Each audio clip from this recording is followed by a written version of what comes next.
बड़े होने के बाद क्या करें?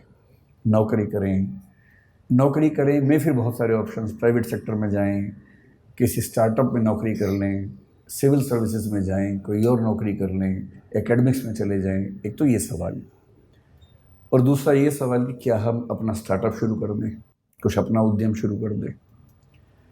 और मैं देख रहा हूँ कि आजकल की पीढ़ी को एक शब्द बड़ा अच्छा मिल गया, स्टार्टअप। हमारी पीढ़ी ने भी स्टार्टअप किए। मुझे 2 साल पहले ही पता लगा कि जो मैं कर रहा हूँ कई साल से वो स्टार्टअप ही होता है। वरना मैं वरना तो मैं 3-4 साल से बड़ा परेशान था कि पूरा देश स्टार्टअप कर रहा है और हमने कभी किया ही नहीं। तो मुझे एक बार गूगल पे जाके सर्च करना पड़ा कि स्टार्टअप क्या होता है, व्हाट इज स्टार्टअप। तो पता लगा स्टार्टअप का मतलब अपना काम करना, इतना ही होता है। तो फिर मैं समझ गया कि अच्छा। तो मैंने 1-2 पढ़े लिखे लोगों से पूछा, तो जो मैं करता हूँ क्या वो स्टार्टअप हो सकता है? बोले हाँ, वो स्टार्टअप है। आपका तो सक्सेसफुल स्टार्टअप है। तो मुझे बड़ी खुशी हुई कि मैंने ये काम कर लिया। वरना दुविधा रहती कि सारी दुनिया कुछ कर रही है और हमारे वर्तमान सरकार उस पर इतना जोर दे रही है और हमने किया ही नहीं वो काम। आप लोग संयोग से हमारे पूरे भारतीय इतिहास के उस दौर में हैं। मैं इस पे आता हूँ 2 मिनट के बाद, इस वाक्य को पूरा करूंगा। उससे पहले एक संकेत करता हूँ। हर देश में जो इकोसिस्टम है उसमें सपने अलग अलग होते हैं, और ये आपके सपने दरअसल आपके सपने होते नहीं हैं। आपके सपने आपके समाज के सपने होते हैं जो उसने आपके मन में बैठा दिए हैं। ऐसा संयोग नहीं है कि हमारे पास जो बच्चे आते हैं उनमें से बिहार, उत्तर प्रदेश, राजस्थान के बच्चे आमतौर पर सिविल सेवक बनने के मूड से ही आते हैं। और यदि मैं उनसे कहूँ कि कभी अपना स्टार्टअप सोच के देखो, तो उनके चेहरे पर ऐसा भाव आता है कि मैं क्या सोच रहा था और आप मुझे किस लायक समझ रहे हैं।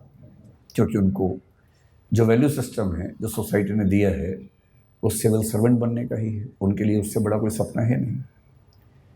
लेकिन जब मैं गुजरात के लोगों से मिलता हूँ, विशेष रूप से मारवाड़ी या सिख समुदाय के लोगों से मिलता हूँ, तो उनसे नौकरी की बात कर रहा हूँ, हंसने लगते हैं कि नौकरी क्यों करेंगे, धंधो करेंगे, धंधो, अपना काम करेंगे भाई, अपना ही उद्यम करेंगे। सारा खेल वैल्यू सिस्टम का है। हम उस समाज के लोग हैं जहां ज्यादा पैसा कमाने का सम्मान ज्यादा नहीं है। आप कितना ही पैसा कमा लें, लोग आपको सम्मान देंगे नहीं जब तक आप उससे बड़ा कुछ नहीं कर लेंगे। लेकिन कई देश ऐसे हैं, कई समाज ऐसे हैं जहां पर धनी होना, सफल उद्यमी होना अपने आप में एक सक्सेस की निशानी है। मैं एक एग्जाम्पल देके बात करता हूँ। मुझे एग्जाम्पल देने की बहुत बीमारी है, उसी से बात समझाना आसान भी लगता है मुझे। मैं अभी करीब 12-13 दिन अमेरिका में रहा। मैं 5 विश्वविद्यालयों में गया सिर्फ उनका सिस्टम समझने के लिए। उनमें से 2 में मुझे निमंत्रण था, 3 में मैं बिना बोले पहुंच गया कि मैं देखना चाहता हूं कि कैसे आप लोग काम करते हैं। तो वहाँ के कुछ स्टूडेंट्स, कुछ प्रोफेसर से परिचय था, तो उनके साथ मैंने पूरा विश्वविद्यालय देखा, समझा, कुछ बच्चों से मिला, उनके सपने पूछे, उनके पढ़ने का तरीका पूछा, प्रोफेसर से पढ़ाने का तरीका पूछा। पर्पज़ ये था कि कल को अगर मैं कोई विश्वविद्यालय शुरू करूं, जो कि मेरा एक सपना है, तो मेरे पास एक टेम्पलेट हो या कई टेम्पलेट्स हों कि एक अच्छा विश्वविद्यालय कैसा होता है और बच्चों की पूरी ग्रूमिंग का तरीका क्या होना चाहिए। तो उन्होंने सब मुझे बताया। मैंने वहाँ जो बिज़नेस पढ़ रहे थे, 1-2 बच्चे जिन्होंने बिज़नेस स्टडीज़ पढ़ा हुआ था मास्टर्स लेवल पर या ग्रेजुएशन लेवल पर, और मैं अच्छे यूनिवर्सिटी की बात कर रहा हूँ, मैं यूटी ऑस्टिन की बात कर रहा हूँ, मैं मिशिगन यूनिवर्सिटी के रॉ स्कूल की बात कर रहा हूँ, मैं कोलंबिया यूनिवर्सिटी की बात कर रहा हूँ, इनकी बात कर रहा हूँ जहाँ पर पढ़ना किसी के लिए बहुत बड़ा सपना हो सकता है। वहाँ जिन लोगों ने बिजनेस स्टडीज़ की पढ़ाई की, उनसे मैंने खूब बातें की, 1-1, 2-2 घंटे बात की, और अंत में एक कठोर सवाल पूछा। मैंने कहा 2 बातें बताना सीधे सीधे। एक तो ये कि यहाँ से पढ़ने के बाद क्या पैकेज मिलेगा तुम्हें। वो थोड़ा चौंक जाते थे कि कितना सीधा सवाल पूछ लिया। मैंने कहा इसीलिए पूछ रहा हूँ कि मुझे पता तो हो कि यहाँ आप आए तो उसका फ़ायदा है कि नहीं है।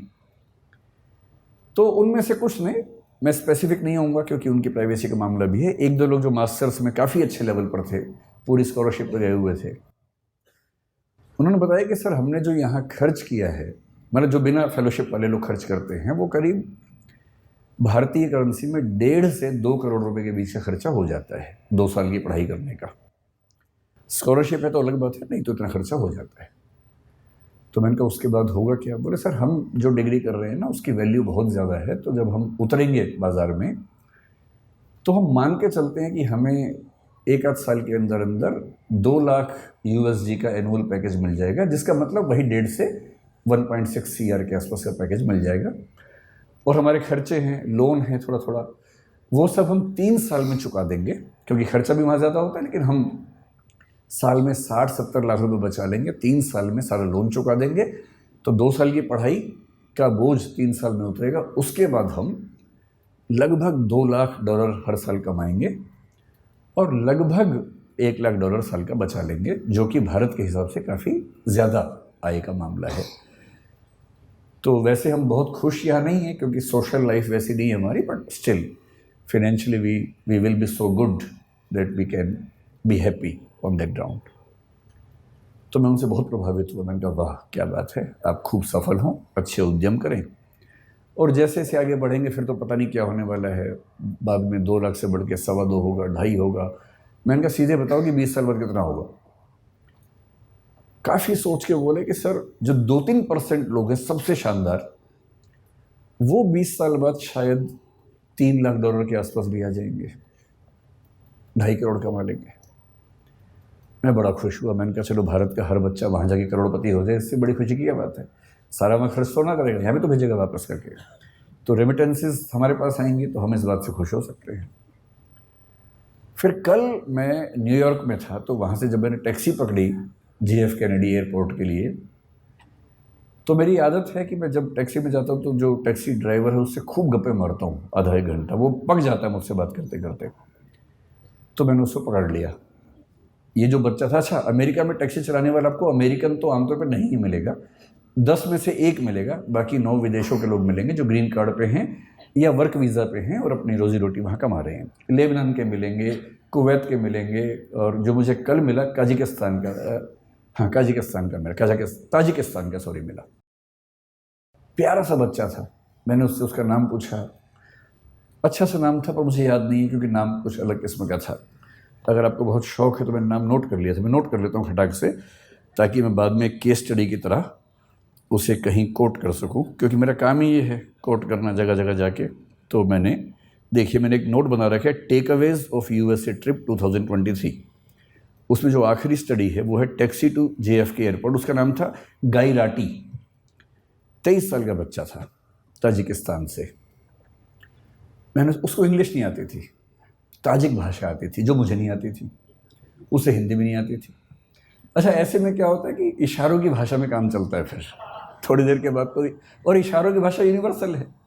और अंग्रेज़ी इतनी उसको आ गई थी कि सेंटेंस का स्ट्रक्चर नहीं आता था ना, बाकी तो आता ही था, आई गो ताजिकिस्तान ईयर, तो इतना बात समझ में आ गया था कि साल में 1 बार जाता है। तो इस तरह से सिंटेक्स के बिना जो भाषा काम करती है उस भाषा में काम चल रहा था। तो मैंने पहले उससे पूछा व्हाट्स योर नेम, उसने घूर के देखा, मैं कहा नेम, वो समझ गया नेम पूछ रहा है, तो उससे बताया गाई राटी। फिर मैंने कहा एज, तो उसने कहा 23 ईयर्स। भारत में फूफा लोग इतना करने के बाद तो रिश्ता तय कर लेते हैं, तो उसके चेहरे पर भी ये भाव था कि क्या ये रिश्ता तय करने वाला है। तो मैंने उससे कहा नहीं मैं तो कुछ और पूछना चाह रहा हूँ। फिर मैंने कहा गाई राटी कब से हो अमेरिका में? उसने कहा 1 ईयर। तो मैंने कहा वीज़ा कैसे मिला? बोला ग्रीन कार्ड। तो मुझे ध्यान आया कि ग्रीन कार्ड के मामले में डाइवर्सिटी पॉलिसी काम करती है, हर देश से कुछ लोगों को मिलता है, तो उसमें उसको मिल गया होगा। तो मैंने बहुत सहानुभूति के भाव से पूछा, मैंने गाई राटी कितना कमा लेते हो यार? मुझे लगा बोलेगा बहुत कम कमाता हूँ, इस भाव से थोड़ी सी टिप मिल जाए अंत में, और मैं उसको बहुत खुश होकर $10 की टिप दूंगा और एहसान कर दूंगा अंत में, मुझे भी खुशी हो जाएगी। तो उसने कहा कि ऑलमोस्ट $400 to $500 एवरी डे। अच्छा, भारत का आदमी सीधे 80 से गुणा करता है वहाँ जाके, जो भी फिगर सुनता है खटाक से गुणा करता है। मैं घबरा गया, भाई ये तो बहुत ज़्यादा कमा लेता है, इसका मतलब तो बहुत ही ज़्यादा कमा लेता है। मैंने कहा अच्छा। फिर मैंने कहा how many days in a week you work, क्योंकि वहाँ सब 5 दिन काम करें, 2 दिन मस्ती करते हैं। बोला ऑल 7 डेज, क्योंकि मस्ती तो वहाँ के लोग करते हैं ना, बाहर से जाते हो तो भविष्य में मस्ती करने के मूड में होते हैं, अभी मेहनत करते हैं। फिर वो समझ गया कि ये मेरी इनकम काउंट करना चाह रहा है, तो उससे खुद ही बोला on average I earn $12,000 to $14,000 per month. फिर मैंने 80 से गुणा कर दिया खटाक से, तो मैं समझ गया कि ये महीने के 10 से 12 लाख कमा लेता है। तो मैंने उससे फिर पूछा, दिस इज योर रेवेन्यू और दिस इज योर सेविंग? भाई आप तो कॉमर्स के लोग जानते हैं, रेवेन्यू अलग है, सेविंग अलग है। नेट इनकम है कि ग्रॉस इनकम है, उसी में सारा खेल हो जाता है। और वैल्यूएशन की दुनिया इसी खेल पे चल रही है कि कुछ का कुछ बोल के वैल्यूएशन करवा लेना है। तो उसने कहा दिस इज माई सेविंग।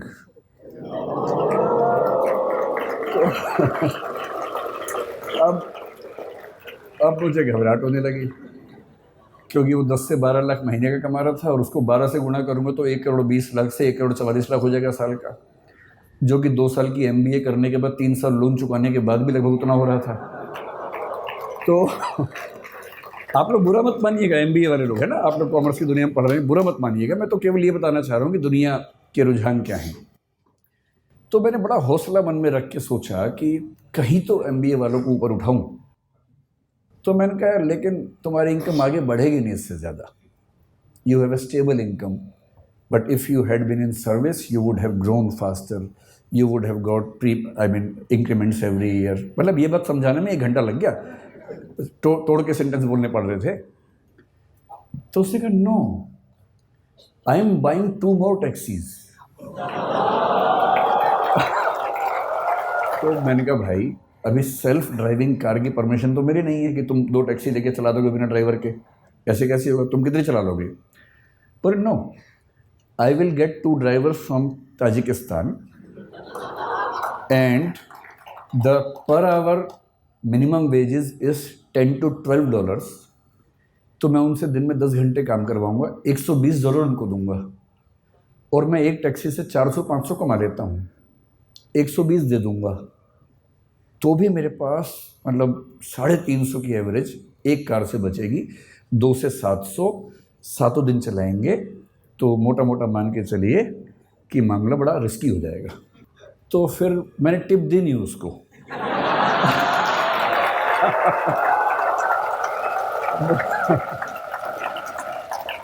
मुझे चिंता थी कि जब मैं उतरूंगा कहीं वो मुझे टिप ना दे दे थोड़ी सी कि भाई आपने इतना पूछा, थोड़ा आप चिंतित हो गए होंगे, अगर आपको टिप चाहिए हो तो आप ले सकते हैं। और मज़े की बात क्या बोला, साथ में पढ़ाई भी करता है वो, इस सब के साथ साथ वो ऑनलाइन या हाइब्रिड करके कुछ पढ़ाई भी करता है साथ साथ। तो मुझे लगा कि श्रीराम कॉलेज ऑफ कॉमर्स के लिए सही केस स्टडी मिल गई मुझे, क्योंकि यहाँ बिजनेस कॉन्क्लेव में तो ऐसी बात करनी चाहिए। तो मैं अपनी बात को केवल 10 मिनट में सार इस एनेक्डोट के माध्यम से समझाना चाह रहा हूँ। आप लोग अभी युवा हैं, जिंदा हैं और सपने देखते हैं। जिंदा होने का मतलब वो नहीं होता है ना, जिंदा होने का मतलब होता है जो जिंदा हो तो फिर जिंदा नज़र आना ज़रूरी है, ये मतलब होता है ना। जिंदा, एक बहुत प्रसिद्ध शेर है, उसूलों पे जो आँच आए तो टकराना ज़रूरी है, जो जिंदा हो तो फिर जिंदा नज़र आना ज़रूरी है। तो मैं इसलिए कह रहा हूँ कि आप लोग ऊर्जा से लबरेज युवा हैं और अभी आपकी सपने देखने की उम्र है। जिंदा तो बहुत लोग हैं, लेकिन कुछ लोग ज़िंदगी ढो रहे हैं, घिसट रहे हैं, और आप भरे हुए हैं ऊर्जा से। इस देश को नौकरी मांगने वालों से ज़्यादा नौकरी देने वालों की ज़रूरत है। और हम अपने 5000 साल के इतिहास में पहली बार उस दौर में हैं जहाँ स्टार्टअप करने वालों को इज्जत मिल रही है, वरना यहाँ इज्जत नहीं होती है।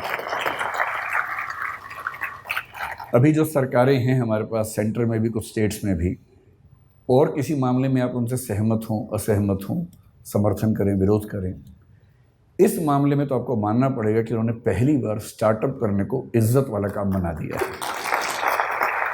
और यदि ऐसा बना ही दिया है, और फिर श्रीराम कॉलेज ऑफ कॉमर्स के ग्रेजुएट्स जिन लोगों ने बिज़नेस को इतना ध्यान से समझा है, उसकी बारीकियां समझी हैं, वो उसके बिना अगर वो भी नौकरी ढूंढते रहेंगे तो फिर देश कैसे आगे बढ़ेगा। तो कुछ साल नौकरी करना ठीक है, लेकिन यदि मुझसे पूछेंगे तो मैं ये कहूँगा कि अगर आप वैसे व्यक्ति हैं कि चुपचाप ज़िंदगी गुजार लेनी है तो ठीक है, कीजिए नौकरी। नौकरी करनी है, साथ में कुछ किताबें लिखनी है तो कीजिए नौकरी, पर यदि कुछ बड़ा सोचा है, अगर आप चाहते हैं कि आप इस देश और समाज को कुछ बड़ा योगदान दे सकें, तो सबसे अच्छा विकल्प है उद्यम। और उद्यम का मतलब केवल आर्थिक उद्यम नहीं होता है। उद्यम का मतलब है कि आप जोखिम लेने वाले व्यक्ति हैं, आप बहुत शांत व्यक्ति नहीं हैं। और जोखिम लेना कुदरत ने सिखाया, हमें प्रकृति ने सिखाया है। प्रकृति के विधान में सुरक्षा नहीं होती है, प्रकृति के विधान में जोखिम ही जोखिम है। वो तो हमने शहरों में, गांवों में सुरक्षा डेवलप कर ली है, और थोड़ी बहुत सुरक्षा ज़िंदगी में रहे तो अच्छा भी लगता है। लेकिन जंगल का नियम, प्रकृति का नियम सुरक्षा पर नहीं टिका है, वो खतरों पे टिका है, जोखिम पे टिका है। जो भी आप में से अपनी ज़िंदगी को शानदार बनाने के लिए जोखिम लेने को तैयार है, मेरी नज़र में वही एंटरप्रेन्योर है, वही उद्यमी है। और जोखिम केवल पैसे के लिए नहीं होता है, होना भी नहीं चाहिए। जोखिम महात्मा गांधी ने भी लिया, अंबेडकर साहब ने भी लिया, दोनों शानदार वकील थे। डॉक्टर अंबेडकर, मैं परसों कोलंबिया विश्वविद्यालय में गया, जहाँ से उन्होंने पीएचडी की, एक पीएचडी की, लंदन स्कूल से दूसरी 3 पीएचडी की उन्होंने। इन लोगों ने अपने अपने सफल करियर को दांव पर लगा के जोखिम लिया कि देश को एक अच्छा राजनीतिक और सामाजिक मंच मिल सके। ये सोशल एंटरप्राइज है, पॉलिटिकल एंटरप्राइज है। कबीरदास हों, गुरु नानक हों, या महात्मा बुद्ध हों, महावीर स्वामी हों, इन सब ने अपने अपने समाज को बेहतर बनाने के लिए अपनी जान को जोखिम में डाला। ये सब उद्यमी लोग हैं। कोई स्पिरिचुअल एंटरप्राइज करता है, कोई सोशल एंटरप्राइज करता है। आप बिजनेस एंटरप्राइज वाले लोग हैं, लेकिन मैं इतना ज़रूर कहूँगा कि बिजनेस में पैसा कमाना ज़रूरी है, क्योंकि वही आपको ज़िंदा रखेगा, वही आपके उद्यम को चला पाएगा। लेकिन कोई भी उद्यम जो सिर्फ पैसा कमाता है, वो समाज को फ़ायदा नहीं पहुंचाता है।